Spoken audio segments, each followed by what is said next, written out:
you should be looking for if the walls are delaminated and if the tires are older than 6 years old. 99.9% of people never get on the roof of that RV and they never see what a roof looks like. Are you an RV person? Or are you just RV life curious, wondering how people live in a tiny space with their family 24/7? Either way, this is a podcast for you. My name is Kate White, and I travel full-time with my family and 2 kids and the dog in an RV. Every week, I sit down either with a fellow RV woman to discuss why she chose RV life and how she has changed on the road, or with a special guest who speaks on a topic relevant to travel life. Pull a chair up to the fire and let's chat. Hello, Lisa, and welcome to the RV Queens podcast. How are you today? I'm great, Kate. How are you? I'm amazing. Like I told you, we are at a full-time families rally, so it's been a very busy week for us, but it fills our social cup. So that's good. We are based in Tampa. We're actually east of Tampa. Near Lakeland, South Lakeland area. So very near the Strawberry Festival in Plant City, which is going on this week here. Oh, fun. How is that festival? I've heard good things. I didn't go this year because we're managing a whole bunch of things, but one of my friends went and she said there are so many food vendor trucks that you can barely wade through to see what you want to eat. So, and they always have fantastic concerts there. And they run the gamut. I think Black Eyed Peas are there, Morgan Allen, Starship. Wow. I want to say Starship even, potentially. Oh my gosh. Yeah, they run the gamut of genres. That's awesome. And yeah, with the food trucks, I would say that's a good problem to have because I've been to those outdoor events where there aren't enough food trucks. And that is way more disappointing. So you have a really fascinating story and an incredible business that I'm excited to dive into today. I actually want to start back in the day when you were a nurse, before you lived in an RV. Tell us, what did your life look like back then? I had been in healthcare for 25 years. So I was actually a certified surgical technologist. So I handed the doctor the instruments in surgery. And I loved my job.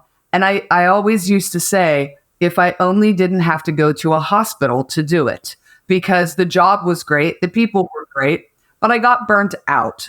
So after 20 years, I decided that I was going to become a traveling certified surgical technologist and hit the road.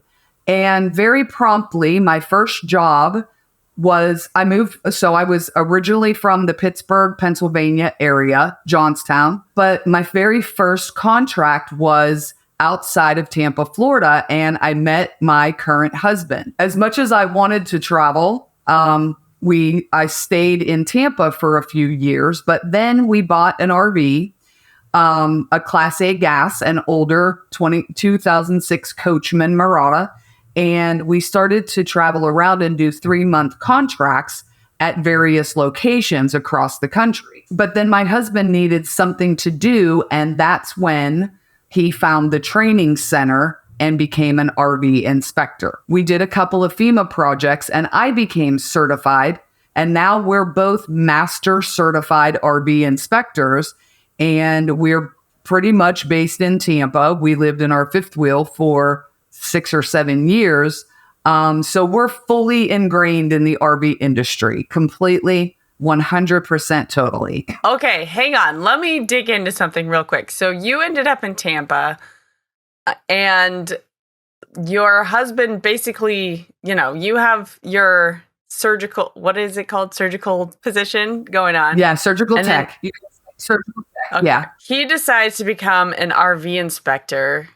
What made you also want to become an RV inspector? I will tell you this. It was when we were helping Hurricane Irma survivors in the Florida Keys.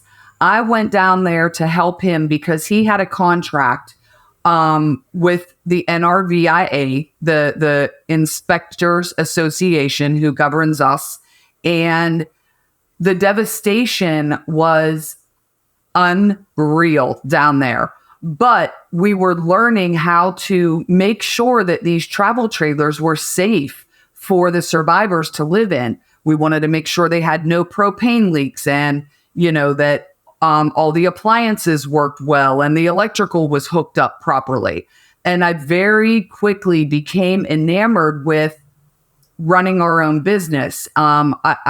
I had always punched a clock before, so I never really knew what that looked like, right? It was wonderful to help people. And ultimately, that's what Jason and I do. We love helping other people, whether it's in healthcare or he was an audio-visual guy. So he installed dish and satellite and big theater systems.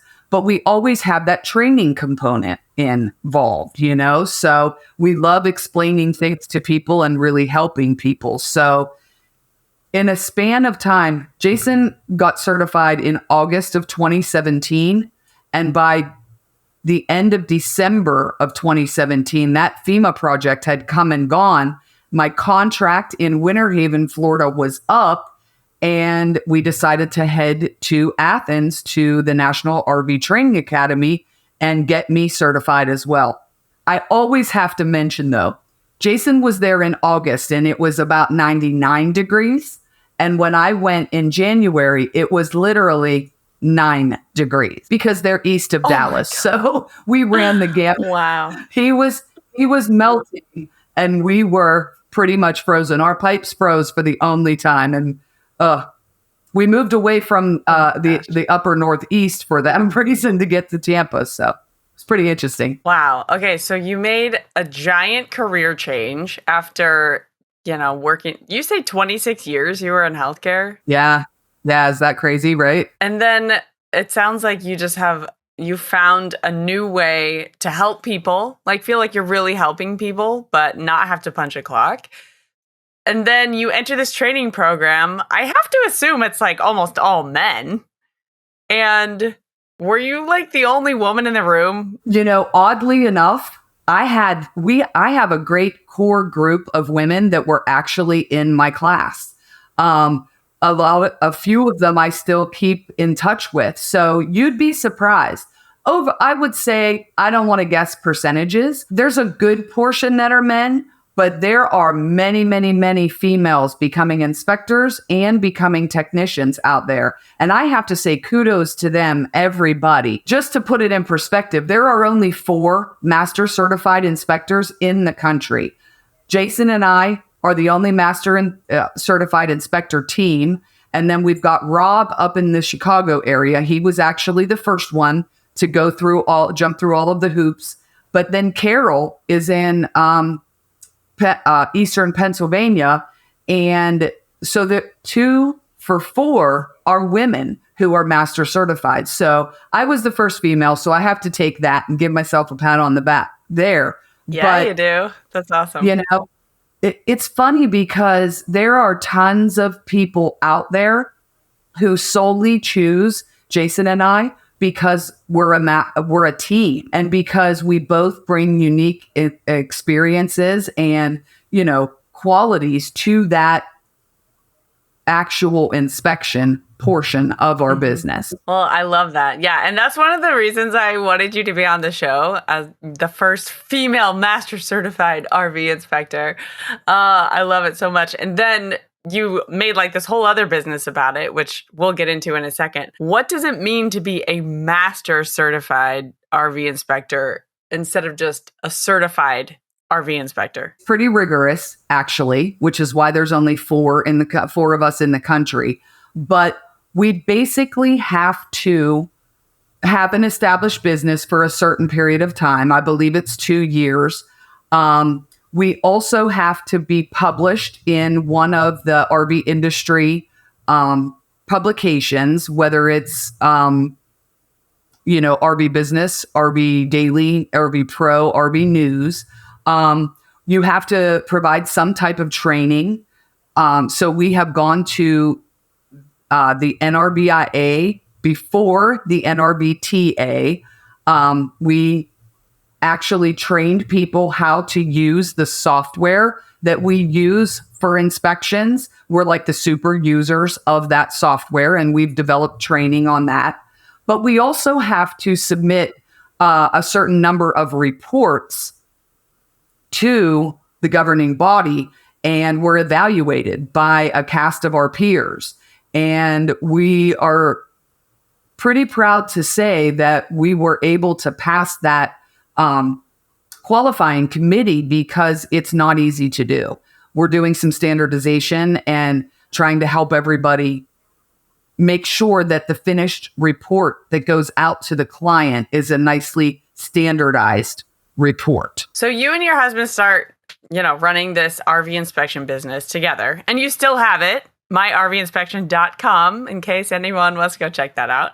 At what point did you decide to start myrvresource.com? It's funny because it was pretty much right away. So being certified, we follow a strict code of ethics and our standards of practice. And we're trained in class to not refer any one company. You want to give an unbiased type of referral so that keeps us honest. For example, we're not allowed, if we were still doing repairs, which there are lots of teams out there, lots of companies out there who do inspections and repairs.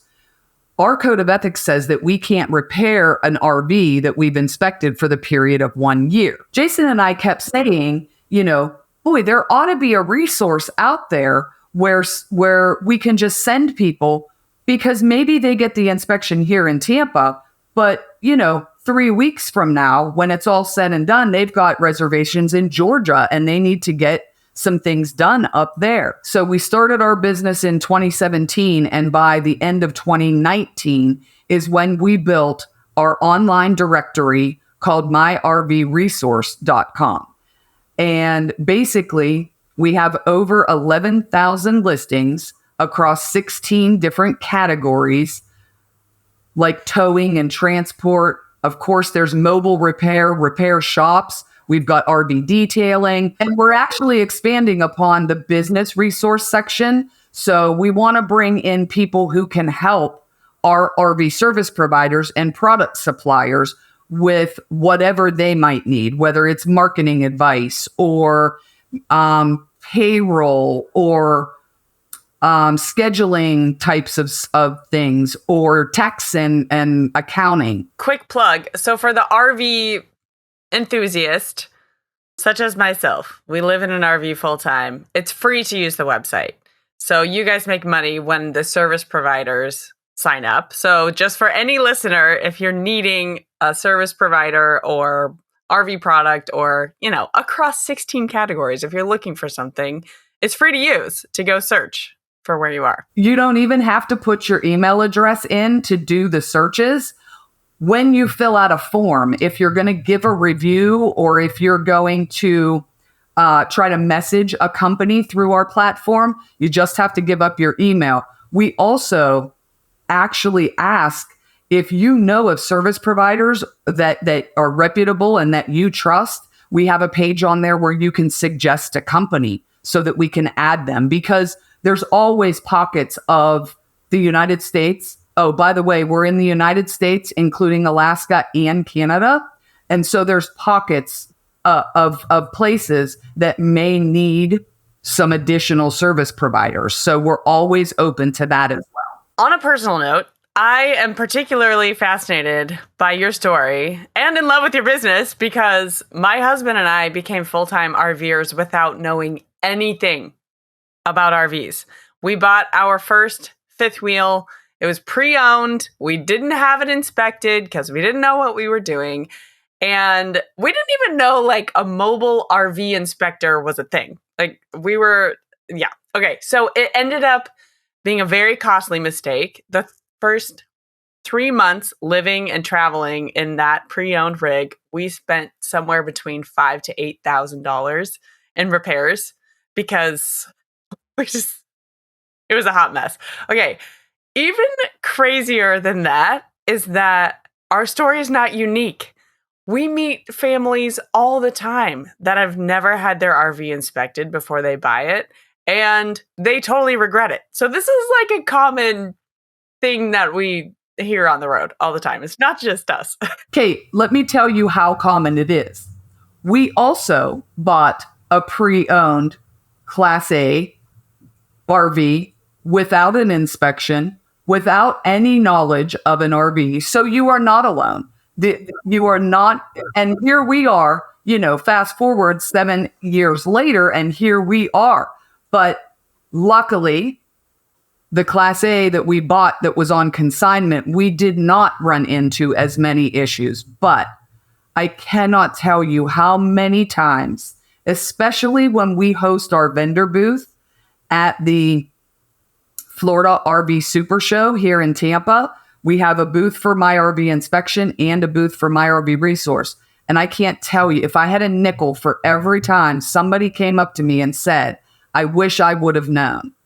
And then I always follow up with, well, your first rig is almost definitely not your last rig. So there are plenty of times to get an inspector. And then you can also hire those inspectors as consultants, because we all come from a heart of a teacher, and you can get personalized training at your rig by somebody who's been trained in the industry. Thank you. I appreciate that. So for people who are planning to get started with RVing, or they're in the market for a new rig, maybe they're even familiar with RV stuff and they're, looking for a new rig, I have a few questions. So first off, what are the questions people should be asking when they're looking at a pre-owned rig? Really, what you need to do is figure out who to hire.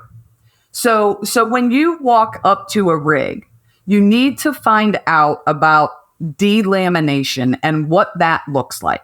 So at the very beginning of your research, you're worried about the floor plan and if my kids are going to fit in here and how my pets are going to do. And, can my husband and I only have one toilet in the rig? Like that, those are usually the typical things when you first start your research. But really, you should be looking for if the walls are delaminated and if the tires are older than 6 years old, if the roof has been maintained. And I can't tell you, I will bet you that 99 to almost 99.9% of people never get on the roof of that RV and they never see what a roof looks like. That is the number one source of water intrusion. And it is so vital, especially in climates all over the country. Here in Tampa, you've got the humidity and the sun. Arizona, you've got the dry heat and the sun. Up north, you've got all that potential for snow sitting on it and rain and the elements. Those are a couple of things that you can be looking at the get-go. We also have inspectors who do seminars in campgrounds or at rallies, just like you're at today. So always look for an educator person and then get to know them and hire a professional, really. And when I say that, you've got to hire somebody who is certified. You can't hire somebody who works for a company that comes in and just takes a couple of photos. If they're not getting on the roof to do your inspection, take a hard pass. At what point in the buying process should people bring in an inspector? We always say you should mention it right away. Whether you are at a dealership, here's a little known fact too. 80% of our business here in Tampa are at dealerships because we're right in the I-4 corridor. We've got the big players in the game. We've got Lazy Days and RV, Blue Compass and all of the major players, right?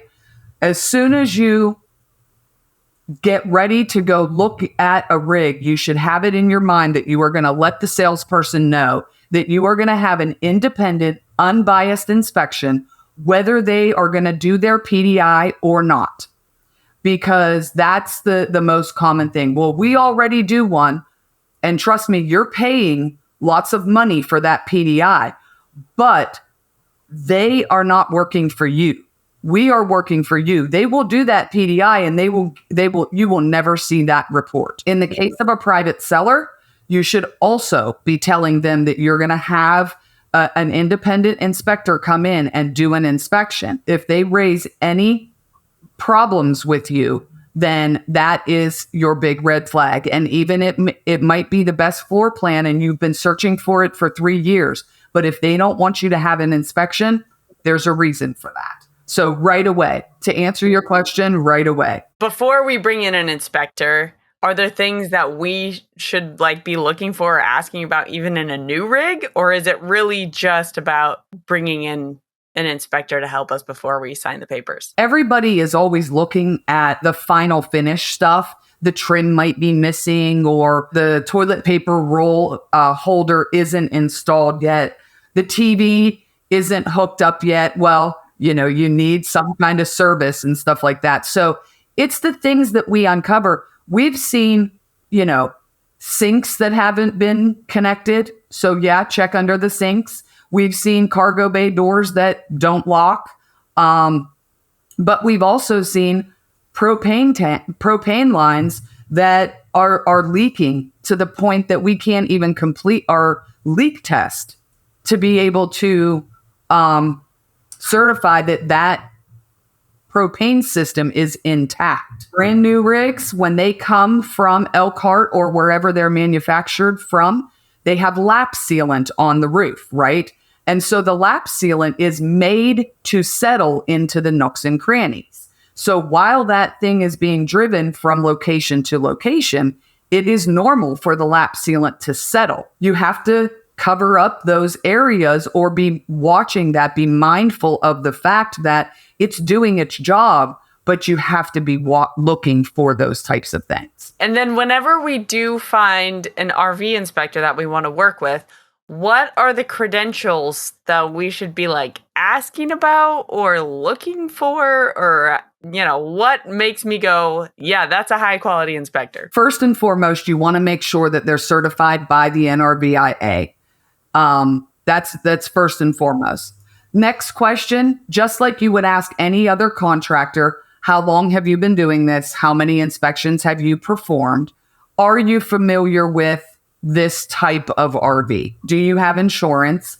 But most importantly, and this is the one, how will you deliver the report to me? Because you want to know, when we do our inspections, we utilize the software, the preferred software that the school uses, and we deliver our reports the same evening, and the customer is able to log in from our website and read that report. It's over 100 pages. It's over 100 photos, and it's in an organized fashion, and it goes through each of the systems, so it makes sense. If they are going to deliver you a handwritten report with a bunch of photos that you can't tell which type of component that it is, I would say steer clear, or at least if they're the only people in your area, because technology is a challenge. I'm not going to lie, right? So the software, we have to use the software and practice with it. And not everybody loves that particular software, but there are other softwares out there, or inspectors have tweaked their own business model to make sure that they deliver a professional report. You just want to make sure you get what you pay for. That product, that RV inspection report is the product that you're buying. You want to know what you're getting when you're buying it. Good to know. Okay, what about RV repair people? If something breaks and we find a mobile RV repair guy in the area from your website, how do I know they're legit? First and foremost, one of the very first questions we usually get asked is everybody vetted, right? If everybody is vetted on our site. And I have to tell you, we're like the yellow pages for RV services. So this is where you can begin your research. Most of the people who are paying members of our website are reputable, do have established companies. We have a rapport with them. We've done some training with them. So just like every other contractor, when you're buying a house or if you're moving into, you want to hire somebody, You want to go to a restaurant, you're looking at reviews, right? And you want to make sure that that company has a presence online. And that's what we're also really trying to help these guys do, because they love to turn wrenches and they're really good at their jobs, but they're really not great, less than stellar at, having an online presence. And so we're trying to bridge that gap. Once again, how long have you been in business? Are you licensed? Do you have any references? Where can I find reviews? So here's something I'm really curious about, and I'm sure a lot of our listeners are too. How much does it cost to hire an RV inspector? So it definitely ranges based on where you are in the country. But a good general rule of thumb is anywhere from about $500 to about $1,200 and on up for the big diesel pushers. And if you get fluid analysis, and if the location of the RV inspection is further away from an inspector. But I will tell you this, absolutely, with 100% certainty in my mind, our customers save that amount of money in time, repairs, negotiation, but more importantly, frustration. It's worth every single penny. So you were a full-timer for 6 years, and you've obviously seen a lot of RVs in the past decade here. What are the things that you wish lay people like myself would know about RVs? Okay, I'll have to start that statement off with, Jason and I have done close to 1,100 inspections over the course of this fine time. So, and we have probably 10% of those have left reviews. So we have over 100 Google 5-star reviews. I mean, it sounds really simple because we've been talking about it for this long. I really wish people knew about inspections. I need everybody who hears this podcast to tell all of their friends about getting an inspection. Because seriously, like, you wouldn't buy a house without one. The RV inspection process should be more like buying a house than it is like buying a car. One day at the RV show, I said to somebody, people think that they're going to buy a jet on Friday and fly it on Sunday. I mean, you are in a moving home that is subjected to an earthquake with every bump and turn. And so take a deep breath, slow it down, and let things happen. Don't call us from the dealership and say, I need you to come and do an inspection this afternoon. That's not how it works. We need that RV to be prepared. If it has an RV type refrigerator, the RV needs to be plugged in, and that RV refrigerator needs to be turned on and running for 12 hours to get down to temperature. We need access to the appropriate hookups. We can't do it in a storage bay where we can't open the slide outs or open an awning or safely move a ladder around there. Knowing about inspections and taking a breath, because it is a whirlwind. When you find that RV that you've been searching for forever and ever and ever, all you want to do is get in that rig. Take a breath. That's such good advice. Okay, I don't know if I'm allowed to ask you this, or I guess I should say, I don't know if you're going to answer this, but I'm going to ask it anyway. What is your favorite RV manufacturer? Ooh. So if I was staying on the RV inspection side, I might answer that question. But since my RV resource is unbiased and independent of all, we prefer all RVs and all RV manufacturers, mostly because it keeps us in business. Fantastic. Okay, great answer. Now let me ask you this. If you and Jason were going to buy a new rig, what is the brand that you would go with? My husband would love to have a big old Newmar, is what he would love to have. And he could rattle off the model and all of those things, but I can't do that. Now, if we were going to buy another towable, it would be most likely a Grand Design or an Alliance. Good to know. Good to know. Okay, real quick, I'm going to have you share where people can visit your websites and connect with you online. And then I have 2 last questions to ask you before we wrap up, okay? So tell people, where can they find you online? So we're pretty much on every social media platform. And our handle is My RV Resource. So we're on Facebook, Instagram, LinkedIn, a little bit on Pinterest. We used to do Twitter, but we're not really doing that too much anymore. And of course, the websites, myrvinspection.com and myrvresource.com. Okay, perfect. And we'll put those in the show notes for everyone to easily tap on or click on. Now, Lisa, when you think back to yourself as a surgical tech way before RV life, and the Lisa that you are now, what has changed? I never imagined that I would be able to get out of healthcare, and I am so thankful that I was able to get out before the pandemic and on my terms. And I was able to go and do 3-month contracts. And now, even though we're stationary and we recently bought a home because our business is mostly here, I still have the freedom to work when I want to work and be able to help my peers do the same thing. The slogan for the show is a podcast about unexpected riches. And I know you just moved into a house, but I'm going to ask you the question anyway.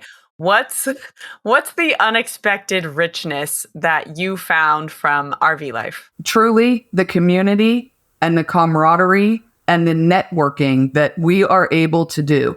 We formed such great relationships with the people that we graduated school with when we were in Athens for our training, during our FEMA projects, and just along the way in building the website. I mean, the community aspect of it all, and the ability to shoot a text to somebody in the middle of the day and say, I'm stuck on this inspection, can you help me out? Or that we can answer those questions for our peers. That really, our networking game is getting stronger by the day. We host an annual meetup every year for the MyRV Resource service pros and product suppliers.